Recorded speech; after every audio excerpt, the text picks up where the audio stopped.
கொடுத்து ஏழையாதல்.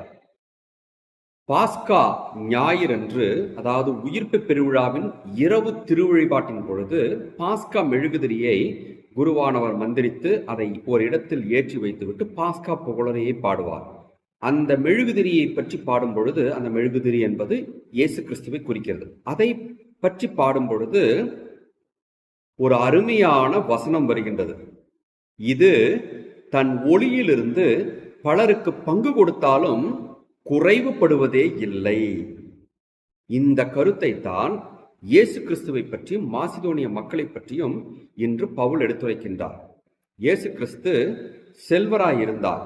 அப்படி செல்வராய் இருந்தும் அவர் கொடுத்து கொடுத்தே கடைசியில் ஏழையானார் என்ற ஒரு கருத்தை பதிவு செய்கின்றார். கடவுளாய் இருப்பவர் ஏழையாவதற்கான வாய்ப்பே இல்லை. ஆனாலும் கூட நான் கொடுத்து கொடுத்து ஏழையாக வேண்டும் என்ற ஒரு கொள்கையை வகுத்து கொண்டு இறுதியில் தன் உயிரையும் கூட கொடுத்து ஒரு சடலமாக ஏழையானார் என்பதைத்தான் தூய பவுல் குறிப்பிடுகின்றார். இதே போன்ற ஒரு வாழ்க்கையைத்தான் மாசிதோனிய மக்களும் மேற்கொண்டிருக்கின்றார்கள். அவர்கள் ஏழைகளுக்கு தங்களால் என்ற உதவிகளை வாரி வாரி வழங்கியிருக்கின்றார்கள். கொடுத்து கொடுத்தே அவர்கள் ஏழையும் ஆகியிருக்கிறார்கள் என்ற ஒரு கருத்தை இன்றைய முதல் வாசகத்தில் பதிவு செய்கின்றார். அன்பார்ந்தவர்களே, இப்படி கொடுத்து ஏழையாதல் என்பது மிகவும் தலை சிறந்த பண்பு என்பதை கிறிஸ்தவம் நமக்கு வலியுறுத்துகின்றது.